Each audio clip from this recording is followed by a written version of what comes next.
이란에 대한 미국과 이스라엘의 대대적인 공습으로 철권 통치를 이어가던 이란의 최고 지도자가 사망했다고 트럼프 미국 대통령이 발표했습니다.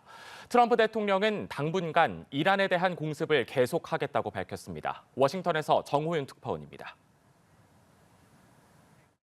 이란 최고 지도자 아야톨라 하메네이의 사망설이 제기되던 상황에서 트럼프 대통령이 하메네이의 사망 사실을 직접 발표했습니다.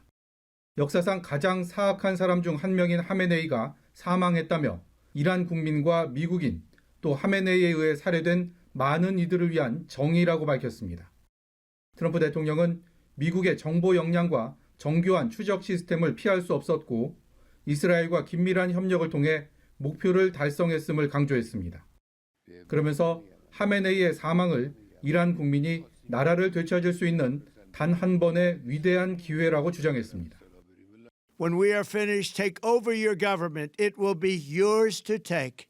This will be probably your only chance for generations. 이란 병력을 향해 경고의 메시지도 발신했습니다. 트럼프 대통령은 하메네이가 죽은 건 물론 이번 공격으로 이란이 단 하루 만에 크게 파괴됐고 거의 초토화됐다고 말했습니다. 이란의 군과 경찰이 더 이상 싸우기를 원치 않고 있다며 지금 투항을 해야 면책을 받고 그렇지 않는다면 죽음만 얻게 될 거라고 위협했습니다. 다만 하메네이의 죽음에도 이란에 대한 공격은 당분간 이어질 것임을 시사했습니다. 트럼프 대통령은 강력하고 정밀한 폭격이 이번 주 내내 중단 없이 계속될 것이라며 이란을 향해 백기 투항을 종용했습니다. 이란 사태가 분수령을 맞은 가운데 공은 다시 이란으로 넘어갔습니다. 워싱턴에서 연합뉴스TV 정호윤입니다. 이란은 최고 지도자 하메네이의 사망에 대해 미국과 이스라엘에 대한 강력한 보복을 다짐했습니다. 이란 정예군 이슬람 혁명 수비대는 성명을 통해 하메네이를 살해한 자들을 가혹하고 단호하며 후회하게 할 처벌을 내리겠다고 경고했습니다.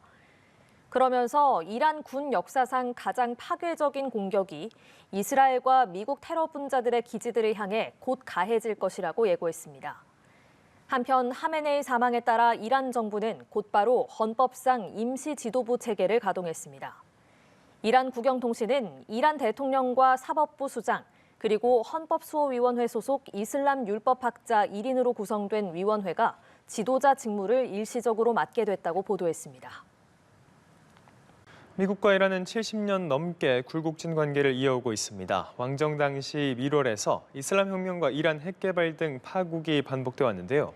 트럼프 행정부가 베네수엘라 마두로 대통령 축출에 이어서 이란 정부 전복에도 성공할 수 있을지 주목됩니다. 신주원 PD입니다. 미국과 이란의 악연은 1979년 이슬람 혁명 때로 거슬러 올라갑니다.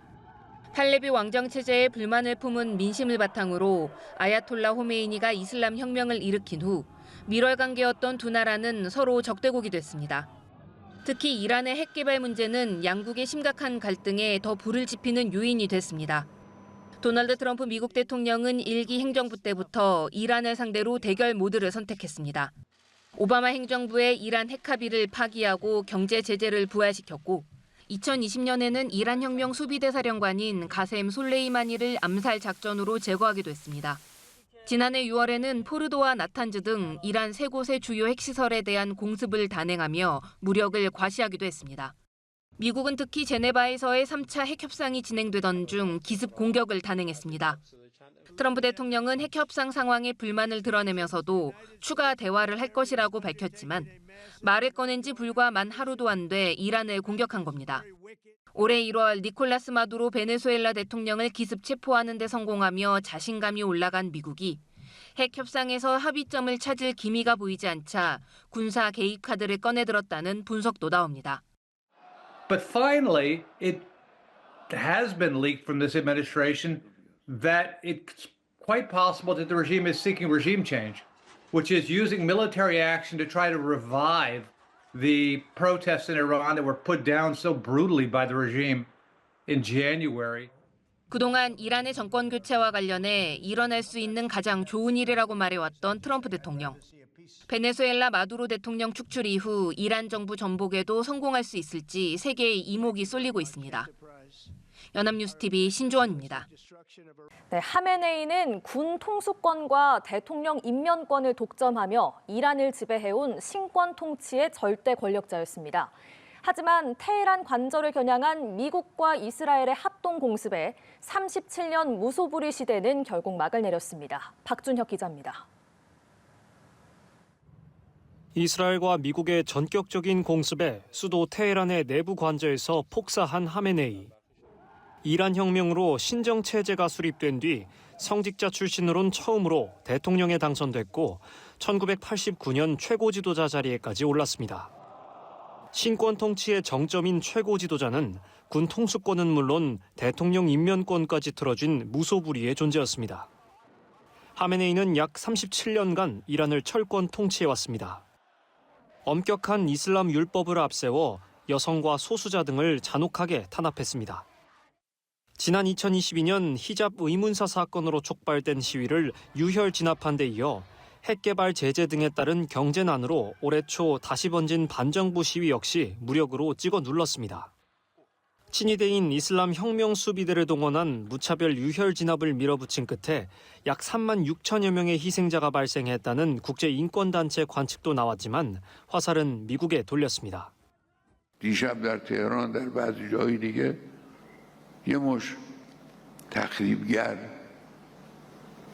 آمدن ساختمان متعلق به کشور خودشون رو خراب کردن. مثلا فرض کنید فلان ساختمان دیواری رو خراب کردن برای که دل رئیس جمهور آمریکا خوش بیاد. 하메네이는 국제사회의 제재 속에서도 핵 개발을 고수하며 미국과 극한의 긴장 관계를 유지해왔습니다. 난항 끝에 3차 핵 협상이 재개된 지 단 이틀 만에 하메네이는 공습의 현장에서 생을 마감했습니다. 철권 통치로 일관해온 이란의 절대 권력자가 역사의 뒤안길로 사라지면서 이란 신정 체제의 운명은 물론 중동 정세가 예측 불허 국면으로 접어들었습니다. 연합뉴스TV 박준혁입니다. 네, 이란 최고 지도자 하메네이의 사망이 공식 확인됐습니다. 이란은 호르무즈 해협을 기습 봉쇄한 상황으로 파악되고 있는데요. 관련한 내용 반길주 국립외교원 교수와 자세히 짚어보겠습니다. 안녕하십니까? 안녕하세요. 네. 자, 미국이 이스라엘과 함께 이란을 전격 공습을 했고 지금 하메네이 최고 지도자의 사망이 공식 확인됐습니다. 이번 작전이 사실상 정권 교체를 겨냥한 작전이다 이렇게 봐야 될까요? 사실 지금까지 공습 과정과 결과를 보면 정권 교체를 확실하게 목표로 뒀다는 그 해석에 맞는 것 같습니다. 목표는 사실은 세 가지로 나누어 볼 수 있는데요. 정치적 목표, 그다음에 전략적 목표, 군사적 목표가 있을 수 있겠죠. 정치적 목표는 이번에 레짐 체인지, 정권 교체가 분명했던 것 같고요. 전략적 목표로는 이란을 비핵화하겠다. 군사적 목표로는 미사일과 드론 기지를 무력화하고 이것을 만들어내는 산업기지도 무력화하겠다라는 게 명확한 것 같아요. 그래서 굉장히 최단 시간 내에 사실 이런 목표를 달성한 것으로 보이고 하메네이 최고 지도자가 사망했다는 것 자체가 사실은 정권 교체를 정치적 목표로 두고 이 공습이 시작됐다라는 것을 이제 보여주는 것이라고 볼 수 있고요. 그리고 방법적인 측면에서 보면 예방 타격이라고 하면서 미국과 이스라엘이 협업을 했습니다, 사실. 그러니까 그러면은 미국은 무엇을 했냐? 그러니까 여기서 이제 살펴볼 지점이 정권 교체를 목표로 하되 이 정권 교체라는 목표를 이루는 목표 수준에서 어느 국가가 주도할 것인지 거기에 이제 다른 지점이 있는데 미국은 타격을 미국이 제일 잘하는 거죠, 사실은. 개전 초에 군사시설, 산업시설을 무력화시키는 타격 작전을 제일 잘하는 거죠. 그것을 미국이 하고 실제적으로 레짐 체인지, 정권 교체라고 할 수 있는 핀포인트식으로 수뇌부를 제거하고 이런 것은 이스라엘이 맡았다는 얘기죠. 그거는 정권 교체를 이 두 국가가 함께 공동의 목표로 가졌다 하더라도 그 뉘앙스는 다르다. 이스라엘이 주도한다라는 느낌을 좀 살려서 했다고 볼 수 있겠습니다. 예, 지금 이 하메네이 최고 지도자뿐만 아니라 국방장관과 혁명수비대 수뇌부까지 사망했다는 보도가 잇따르고 있는데요. 그러면 앞으로 이 이란 권력 구조가 좀 어떻게 재편될 거라고 보십니까? 사실 하메네이 최고 지도자가 이렇게 사망되는 상황이 후계자가 내정되지 않은 상태에서 사망을 했기 때문에 혼란은 이제 불가피하겠죠. 그럼에도 불구하고 권력 서열에 따라서 최고 지도자의 임무를 대리할 그런 인사들이 일정 역할은 할 것입니다. 그러나 어쨌거나 그 최고 지도자라고 하는 신정 체제에서의 그 공백은 이제 이제 어떤 이런 공백은 이제 불가피하다라는 측면이 있는데 이런 불가피한 상황이 단순하게 권력 구조에서의 공백뿐만 아니라 이란의 정치 지형을 바꿀 수 있는 단초도 될 수 있는 게 있는 것이죠. 그게 뭐냐면 1905년에 입헌 혁명을 통해서 한번 정치 지형이 바뀌고 그다음에 1925년에서 1979년까지 팔레비 왕조가 이 정치 지형을 이제 가져가다가 1979년부터 지금까지 신정체제였잖아요. 그러니까 50여 년의 신정체제가 바뀔 수 있는 대전환의 모멘텀이 있는 것도 사실이다. 그래서 권력 구조뿐만 아니라 정치 지형의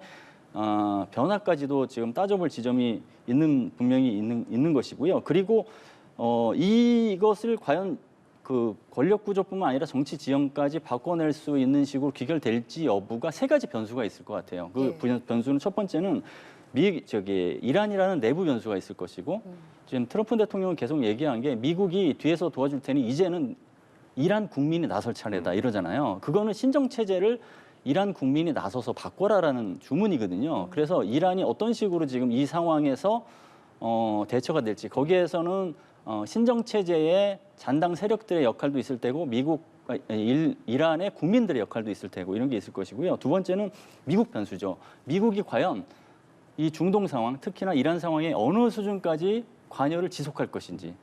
갑자기 발을 빼버리면 동력이 약화되잖아요. 그것도 분명히 변수가 있을 것이고 마지막에 이제 아랍 변수입니다. 아랍이 이 상황에 대해서 어느 입장을 내고 지금 이란의 어떤 그 공백을 메울 단기적인 리더십에 대해서 어떤 연대를 가져갈 것인지 이거에 따라서 파급력은 다를 것이라고 봅니다. 네, 지금 변수가 굉장히 많은 상황에서 어쨌든 이란도 공습을 받고 나서 반격에 나서긴 했습니다. 이스라엘의 도시나 중동 내에 있는 한 14개 미군 기지를 공격했지만 무력화됐다 이렇게 전해지고 있는데 이란이 글쎄요 계속 이런 좀 반격의 태도를 취할지 아니면 좀 항복하는 수순에 들어갈지 어떻게 전망을 해봐야 되겠습니까? 예, 결사항전이냐 아니면 항복이냐의 선택지에서 우선은 결사항전을 택할 수밖에 없겠죠. 그거는 이제 이란이 이제 무너지는 신정 체제가 무너지는 것을 스스로 인정하는 상황이 되니까. 그러니까 라리자니 최고 국가안보회의 사무총장을 필두로 해서 항전의 의지를 지금 다지는 거잖아요.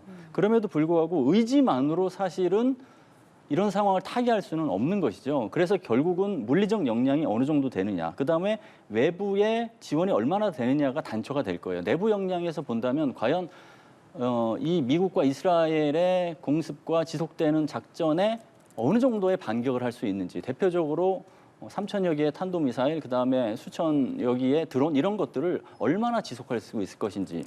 만약에 고강도로 반격에 나선다고 하면 이건 사실 일주일도 안 돼서 다 소진되거든요. 그러면은 이걸 계속 만들어낼 수 있는 사람 역량이 있는지예요. 그러면은 미국과 이스라엘의 타격이 이것을 얼마나 무력화시켰는지가 영향을 미치는 변수가 될 것이고요. 그리고 아랍 국가들, 중동 내 아랍 국가들이 기본적으로 미국과 이스라엘의 이런 타격에 대해서 반대 입장을 취했었어요. 그래서 예를 들어 사우디라든가 UAE 같은 경우에는 이란에 대한 타격을 할 때 자국의 영토라든가 땅을 활용하면 안 된다라고 하면서 분명히 반대 입장을 했음에도 불구하고 그렇다고 미국과 척을 질 수 있느냐의 문제. 그것 때문에 고강도로 이란을 또 도와줄 가능성은 여전히 희박하거든요. 그렇게 따지면은 단기적으로는 결사항전을 하겠지만 그 결사항전을 과연 지속할 수 있을지는 유보해야 될 것 같습니다.